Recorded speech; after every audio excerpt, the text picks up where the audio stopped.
अस्सलामु अलैकुम अज़ीज़ तलबा, उम्मीद करता हूँ आप सब खैरियत से होंगे। तो अज़ीज़ तलबा, मैकेनिकल सेकेंड ईयर में अप्लाइड इलेक्ट्रिसिटी एंड इलेक्ट्रॉनिक्स के सब्जेक्ट में आज हम डिस्कस करेंगे। कुछ छोटी छोटी चीज़ें हैं, डेफिनेशंस के तौर पर आपको पेपर में पूछी जा सकती हैं या इनका जानना आपके लिए ज़रूरी है। क्या क्या चीज़ें हैं? हीटिंग इफ़ेक्ट ऑफ करंट का हरारती असर ये क्या होता है? किलो कैलोरी ये क्या होती है, इसको कैसे डिफ़ाइन करते हैं? जौल्स लॉ, जौल आपने पढ़ा है कि ये एनर्जी का यूनिट है तवानाई का, तो उसके हवाले से वो जौल का कानून क्या है। इसके बाद डिस्कस करेंगे इंडक्टर या सोलिनॉइड या कॉइल ये क्या होती है। कैपेसिटर क्या होता है, कैपेसिटर की कैपेसिटेंस क्या होती है, ये फेरेड क्या चीज़ है, ये किसका यूनिट, इसको कैसे डिफ़ाइन करते हैं, और डाइलेक्ट्रिक क्या होती है। तो इन चीज़ों के हवाले से हम आज डिस्कस करने जा रहे हैं। तो आते हैं सबसे पहले हीटिंग इफ़ेक्ट ऑफ करंट की तरफ, करंट का हरारती असर। तो अज़ीज़ तलबा, इसका मतलब ये है, इस हेडिंग का हीटिंग इफ़ेक्ट ऑफ करंट, इसका मतलब ये है कि करंट जब चलता है किसी भी कंडक्टर के अंदर, करंट जब भी किसी कंडक्टर में चलता है तो थोड़ी देर के बाद वो कंडक्टर गर्म होना शुरू हो जाता है।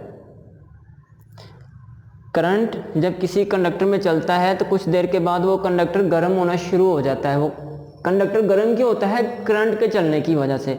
अब बात ये है कि करंट के चलने की वजह से कंडक्टर क्यों गर्म होता है। तो अज़ीज़ तलबा, आपने ये चीज़ पढ़ी है कि करंट जो है वो इलेक्ट्रॉन के फ्लो को कहते हैं, यानी कि करंट इलेक्ट्रॉन के बहाव को करंट कहते हैं। इलेक्ट्रॉन जब चलते हैं तो उसको हम करंट कहते हैं। तो आप देखें, हमारे पास फ़र्ज़ करें कि ये कंडक्टर है, इसकी सतह के ऊपर बेशुमार इलेक्ट्रॉन है, और जब हम यहाँ पे इसको पोटेंशियल फ्राहम करते हैं तो इस कंडक्टर की सतह के ऊपर इलेक्ट्रॉन आगे की जानिब हरकत करना शुरू कर देते हैं, यानी कि करंट चलना शुरू हो जाता है। और जब वो इलेक्ट्रॉन आगे चलते हैं तो वो आगे आने वाले इलेक्ट्रॉन से टकराते हैं या एटमों से टकराते हैं। तो टकराव के नतीजे में जो एनर्जी खारिज होती है वो हरारत की सूरत में होती है। तो आप यूँ कह लें कि कंडक्टर के अंदर इलेक्ट्रॉन की हरकी तवानाई हरारती तवानाई में तब्दील हो जाती है। कंडक्टर में जब करंट चलता है तो इलेक्ट्रॉन की हरकी तवानाई, यानी कि हरकत करने की जो एनर्जी होती है वो हरारती एनर्जी में तब्दील हो जाती है। वो हरारती एनर्जी में क्यों तब्दील होती है? क्योंकि जब इलेक्ट्रॉन एक दूसरे से टकराते हैं, एटमों से टकराते हैं, तो टकराव के नतीजे में हरारत खारिज होती है। जब दो चीज़ें टकराती हैं तो एनर्जी जो खारिज होती है वो हरारत की सूरत में होती है। तो करंट का हरारती असर, इसका मतलब ये है कि जब करंट किसी कंडक्टर में से चलती है या चलता है तो कंडक्टर थोड़ी देर के बाद गर्म होना शुरू हो जाता है। कंडक्टर के गर्म होने की वजह उसके अंदर चलने वाला करंट होता है। करंट जो है, चूंकि इलेक्ट्रॉन के फ्लो को करंट कहते हैं, तो इलेक्ट्रॉन जब फ्लो करते हैं तो एक दूसरे से टकराते हैं, एटमों से टकराते हैं, तो टकराव के नतीजे में हरारत खारिज होती है, जिसकी वजह से कंडक्टर गर्म हो जाता है। अब इसके बाद अगली बात ये जहन में रखिए कि हमारे जहन में क्वेश्चन आता है कि कौन सा कंडक्टर या कौन सा मटेरियल करंट के गुजरने से ज़्यादा गर्म होता है, ज़्यादा हीट पैदा होती है, और किस मटेरियल में करंट के चलने से कम हीट पैदा होती है। तो अज़ीज़ तलबा, जो मटेरियल आसानी से अपने अंदर से करंट को चला सकता है, इलेक्ट्रॉन को चलने में आसानी मिलती है जिस मटेरियल के अंदर, उसमें ज़्यादा हीट पैदा नहीं होती। मसलन कॉपर, एल्यूमिनियम, सिल्वर, ये बेहतरीन कंडक्टर तस्वर किए जाते हैं।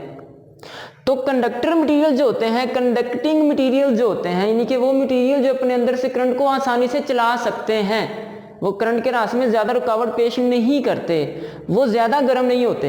यानी कि ऐसे मटेरियल्स जिनकी रेजिस्टेंस कम होती है वो कम गर्म होते हैं करंट के चलने से।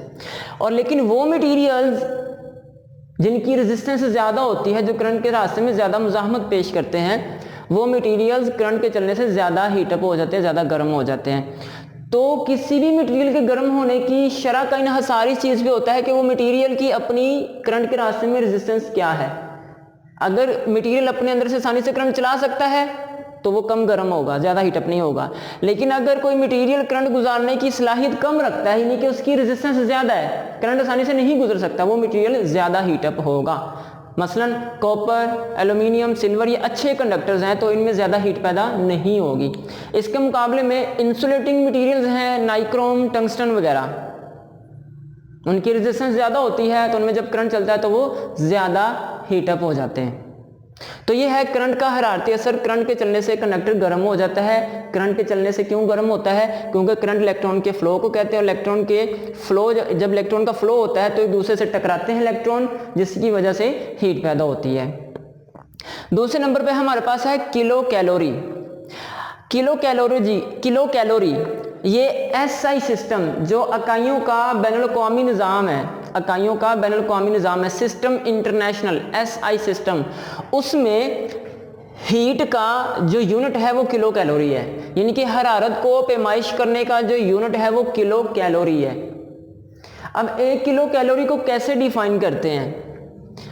इसको एक मिसाल के जरिए लेते हैं। फर्ज करें आपके पास एक बर्तन है, उसके अंदर 1 किलोग्राम पानी है, 1 kg वाटर है, और उस पानी का टेम्परेचर है 20 डिग्री सी। एक आपके पास बर्तन है, उसके अंदर पानी है 1 किलोग्राम और उसका टेम्परेचर है 20 डिग्री सी। अब हम चाहते हैं इस पानी का टेम्परेचर 20 डिग्री सी से 21 डिग्री सी तक लेके जाना चाहते हैं, यानी कि इसका टेम्परेचर 1 डिग्री सी बढ़ाना चाहते हैं। तो टेम्परेचर बढ़ाने के लिए हमें हरारत फराहम करनी पड़ेगी पानी को। तो 1 किलोग्राम पानी का टेम्परेचर 1 डिग्री सी बढ़ाने के लिए जितनी हरारत इसको चाहिए होगी या दरकार होगी वो 1 किलो कैलोरी होगी। दोबारा सुन लें, ये सिर्फ मिसाल देने के लिए समझाया है। हकीकत में क्या है, इसको डिफाइन कैसे करते हैं कि 1 किलोग्राम पानी को, 1 किलोग्राम पानी का टेम्परेचर 1 डिग्री सी बढ़ाने के लिए हरारत की जितनी मिकदार चाहिए होगी वो 1 किलो कैलोरी होगी। और ये तजरिबात से इस चीज़ को साबित किया गया है कि 1 किलो कैलोरी जो होती है वो 4187 जौल एनर्जी के बराबर होती है। 4187 जौल के बराबर होती है 1 kilo calorie heat. 1 kilo calorie 4187 joule energy के बराबर होती है। तो किलो कैलोरी यूनिट है हीट का, हरारत का। इंटरनेशनल सिस्टम के अंदर हरारत को किलो कैलोरी में पैमाइश करते हैं। और 1 किलो कैलोरी कितना होता है? 1 किलोग्राम पानी के टेम्परेचर को 1 डिग्री सी बढ़ाना हो तो जितनी हीट दरकार होगी वो 1 किलो कैलोरी होगी।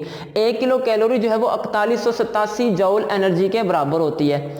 तो अजीज तुलबा, तीसरे नंबर पर हमारे पास है जौल्स लॉ। जौल्स लॉ आपने पढ़ा है, आपने एनर्जी का जो यूनिट पढ़ा है जौल, उसमें हमने देखा था कि अगर 1 सेकंड तक 1 वाट पावर खर्च हो, आपने पढ़ा था 1 joule is equal to 1 watt multiply 1 second, यानी कि 1 watt power, 1 watt electric power 1 second तक खर्च हो तो एनर्जी 1 जौल होती है। तो जौल का कानून भी ये है, उसको इस तरह डिफाइन करते हैं कि किसी इलेक्ट्रिक सर्किट, ये इलेक्ट्रिक सर्किट है, फर्ज करें इसमें जो रेजिस्टेंस है वो R ओम है और इस सर्किट में जो करंट चल रहा है वो I ओम है, और ये जो करंट चल रहा है इस सर्किट के अंदर वो T सेकंड के लिए चल रहा है। तो कहता है कि R ओम रेजिस्टेंस में से I ampere current T second के लिए गुजरे तो वो इतनी एनर्जी खर्च होगी। होने वाला काम ये होगा, energy is equal to watt multiply time, यानी कि वाट यानी कि कितनी पावर खर्च हो रही है, टी का मतलब टाइम यानी कि कितने सेकंड में कितनी पावर खर्च हो रही है, मल्टीप्लाई करेंगे तो आपके पास एनर्जी आ जाएगी। ये है जौल का कानून। जौल लॉ क्या है? जौल्स लॉ, जौल का कानून, R ओम रेजिस्टेंस में से I ampere current T second के लिए गुजरे तो होने वाला काम ये होगा, यानी कि ये काम होगा। तो ये 3 चीजें। चौथे नंबर पे आते हैं इंडक्टर।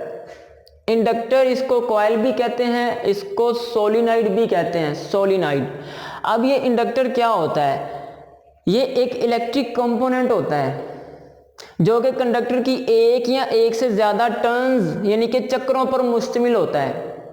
कंडक्टर को अगर किसी राड के ऊपर ऐसे चक्रों की सूरत में लपेट दिया जाए और फिर राड को सर्किट से उसके निकाल लिया जाए तो वो इस तरह हमारे पास शक्ल आती है। यानी कि ये एक ऐसा इलेक्ट्रिक कंपोनेंट होता है जो कंडक्टर की एक या एक से ज्यादा टर्न्स या चक्रों पर मुश्तमिल होता है। इसे हम इंडक्टर या सोलिनॉइड कहते हैं। तो इसको जब सप्लाई से जोड़ा जाता है तो इसके गिर्द फ्लक्स पैदा होता है। इसके गिर्द मकनातीसी फील्ड पैदा होती है जब इस कॉइल को हम सप्लाई से जोड़ते हैं। वो जो मकनातीसी फील्ड पैदा होती है उस फील्ड के अंदर ये एनर्जी स्टोर करता है। इंडक्टर उस मकनातीसी फील्ड के अंदर एनर्जी स्टोर करता है। तो इंडक्टर की तारीफ क्या है? अगर किसी कंडक्टर को एक या एक से ज़्यादा चक्रों की सूरत में कर लिया जाए तो वो इंडक्टर या कॉइल या सोलिनॉइड बन जाता है। या यूं कह लें कि एक ऐसा इलेक्ट्रिक कंपोनेंट है जो कंडक्टर के एक या एक से ज़्यादा चक्रों पर मुश्तमिल होता है। इसको जब सप्लाई से जोड़ते हैं तो उसके गिर्द मकनातीसी फील्ड पैदा होती है। तो ये कॉइल उस मकनातीसी फील्ड के अंदर एनर्जी स्टोर करती है। ये है इंडक्टर, की डेफिनेशन आपने करनी है। इसके बाद है कैपेसिटर। ये कैपेसिटर की अलामत है। कैपेसिटर क्या होता है?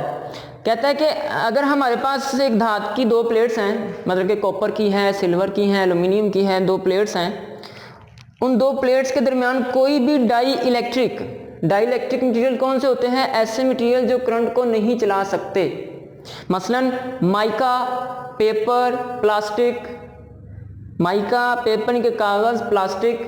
तो ये कोई भी इंसुलेटिंग मटेरियल जब दो धातु प्लेट्स के दरमियान रख दिया जाता है तो वो कैपेसिटर बन जाता है। कैपेसिटर क्या होता है? दो धातु प्लेट्स के दरमियान कोई भी इंसुलेटिंग मटेरियल यानी कि डाइलेक्ट्रिक रख दिया जाए, दो प्लेट्स के दरमियान कोई भी डाइलेक्ट्रिक रख दिया जाए तो वो कैपेसिटर की शक्ल बन जाती है, कैपेसिटर बन जाता है। तो कैपेसिटर को इस तरह भी डिफाइन कर सकते हैं, आप इस तरह भी कह सकते हैं कि कैपेसिटर चार्ज स्टोर करता है। चार्ज स्टोर करने वाले आले को कैपेसिटर कहते हैं। कैपेसिटर एक ऐसा इलेक्ट्रिक कंपोनेंट है जो कि चार्ज स्टोर करता है। अगर आपने इसकी एक प्लेट को सप्लाई के एक टर्मिनल से दूसरी प्लेट को सप्लाई के दूसरे टर्मिनल से जोड़ देंगे तो ये इस दोनों प्लेट्स के दरमियान जो डाइलेक्ट्रिक होगी वो अपने अंदर चार्ज स्टोर करना शुरू कर देगी। तो ये है कैपेसिटर। क्या होता है कैपेसिटर? दो तरह से आप इसको डिफाइन कर सकते हैं। दो धातु प्लेट्स के दरमियान कोई भी डाइलेक्ट्रिक मटेरियल रख दें तो वो कैपेसिटर बन जाता है, या चार्ज स्टोर करने वाले इलेक्ट्रिक कंपोनेंट को कैपेसिटर कहते हैं। कैपेसिटर की दोनों प्लेट्स को सप्लाई के दोनों टर्मिनल से जोड़ देते हैं तो वो चार्ज अपने अंदर स्टोर करना शुरू कर देता है, यानी कि कैपेसिटर की चार्जिंग शुरू हो जाती है। अब इसके बाद है कैपेसिटेंस। क्या होती है? कैपेसिटर की चार्ज स्टोर करने की जो सलाहियत है, चार्ज स्टोर करने की जो सलाहियत एबिलिटी है उसको हम कैपेसिटेंस कहते हैं। चार्ज को Q से जाहिर करते हैं और वोल्टेज को V से, यानी कि सप्लाई वोल्टेज सप्लाई फराहम की है तो कैपेसिटर अपने अंदर चार्ज स्टोर करना शुरू कर देगा। तो कैपेसिटर की चार्ज स्टोर करने की सलाहियत, कैपेसिटर क्या है? ये चार्ज स्टोर करता है। इसकी चार्ज स्टोर करने की जो सलाहियत है उसे हम कैपेसिटेंस कहते हैं। अब कोई भी जो कैपेसिटर है वो कितना चार्ज स्टोर कर सकता है, इसका इन्हिसार किन चीज़ों पे होता है? कैपेसिटर का चार्ज स्टोर करने की जो सलाहियत है, कैपेसिटर की चार्ज स्टोर करने की सलाहियत, इसका इन्हिसार किन किन चीज़ों पे होता है? या यूं कह लें कि कैपेसिटेंस का इन्हिसार किन किन चीज़ों पर होता है? तो इसमें देखिए तीन चीज़ें हैं। पहले नंबर पर ये जो प्लेट्स होती हैं इनका जो डायामीटर होता है, इनका जो साइज़ होता है, प्लेट्स का जो डायमीटर या साइज़ है, ये जितना ज़्यादा होगा, यानी कि जितनी बड़ी प्लेट्स होंगी, जितनी बड़ी ये धातु प्लेट्स होंगी, उतना ज़्यादा चार्ज स्टोर कर सकता है कैपेसिटर। कैपेसिटेंस जो है यानी कि चार्ज स्टोर करने की सलाहियत, कैपेसिटर की जो प्लेट्स हैं वो जितनी ज़्यादा बड़ी होंगी वो उतनी ज़्यादा उसकी कैपेसिटेंस होगी, उतना ज़्यादा चार्ज स्टोर कर सकता है। यानी कि इनका साइज़ बढ़ा देंगे, डायमीटर बढ़ा देंगे तो ज़्यादा कैपेसिटेंस हो जाएगी। दूसरे नंबर पर इन प्लेट्स का दरमियानी फासला ज़्यादा कर देंगे तो कैपेसिटेंस कम हो जाएगी, चार्ज स्टोर करने की सलाहियत कम हो जाएगी। अगर फासला कम कर देंगे, इनके प्लेट्स को करीब करीब ले आएंगे तो कैपेसिटेंस बढ़ जाएगी, चार्ज स्टोर करने की सलाहियत में इजाफा हो जाएगा। तीसरे नंबर पर जो डाइलेक्ट्रिक मटेरियल होता है उसका जो अपना कांस्टेंट होता है उसके ऊपर भी इन्हिसार होता है कैपेसिटेंस का, कि वो मटेरियल अपने अंदर कितना चार्ज स्टोर करने की सलाहियत रखता है। तो कैपेसिटर चार्ज स्टोर करने वाला आला, चार्ज स्टोर करने की सलाहियत को कैपेसिटेंस कहते हैं। कैपेसिटेंस का इन्हिसार किन चीज़ों पर होता है?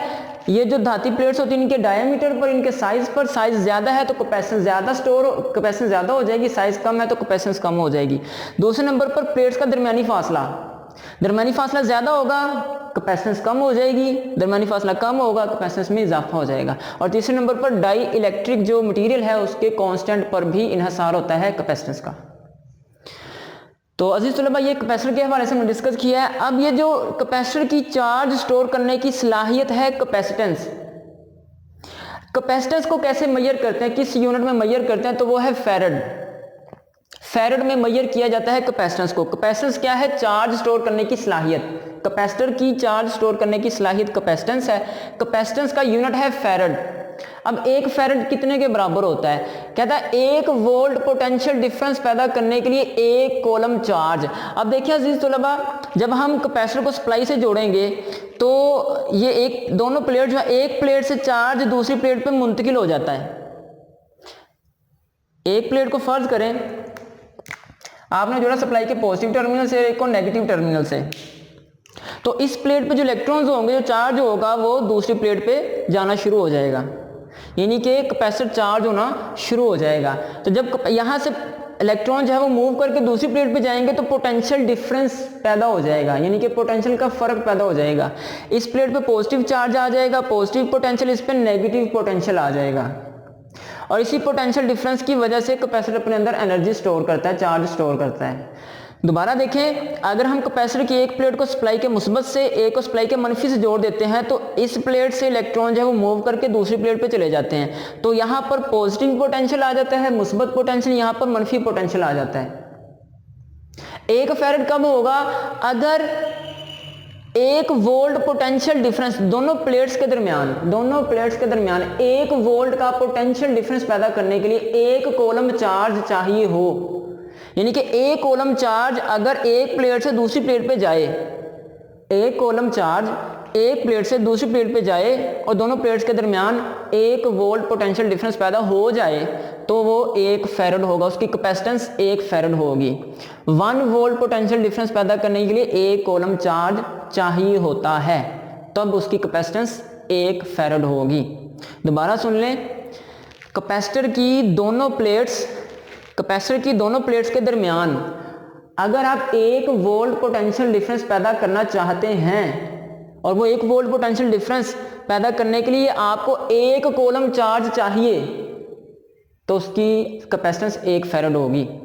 1 वोल्ट पोटेंशियल डिफरेंस पैदा करने के लिए अगर 1 कूलम चार्ज दरकार हो तो इस कैपेसिटर की कैपेसिटेंस 1 फैरड होगी। तो अजीज तलबा, ये कुछ छोटी छोटी चीज़ें, डेफिनेशंस हमने आज डिस्कस की हैं। सबसे पहले नंबर पर है हीटिंग इफेक्ट ऑफ करंट का हरारती असर, कि जब करंट चलता है किसी भी कंडक्टर में तो वो गर्म होना शुरू हो जाता है, ये हमने डिटेल से डिस्कस किया है। किलो कैलोरी, ये हरारत का यूनिट, ये हमने डिस्कस किया है। जॉल का कानून, इंडक्टर क्या होता है, कैपेसिटर क्या होता है, इसकी कैपेसिटेंस क्या होती है, डाइलेक्ट्रिक मटेरियल क्या होते हैं और फैरड क्या होता है। तो अजीज तलबा, ये तो हमारा आज का लेक्चर। इंशाअल्लाह अगले लेक्चर में आपसे फिर मुलाकात होगी, तब तक के लिए अल्लाह हाफिज़।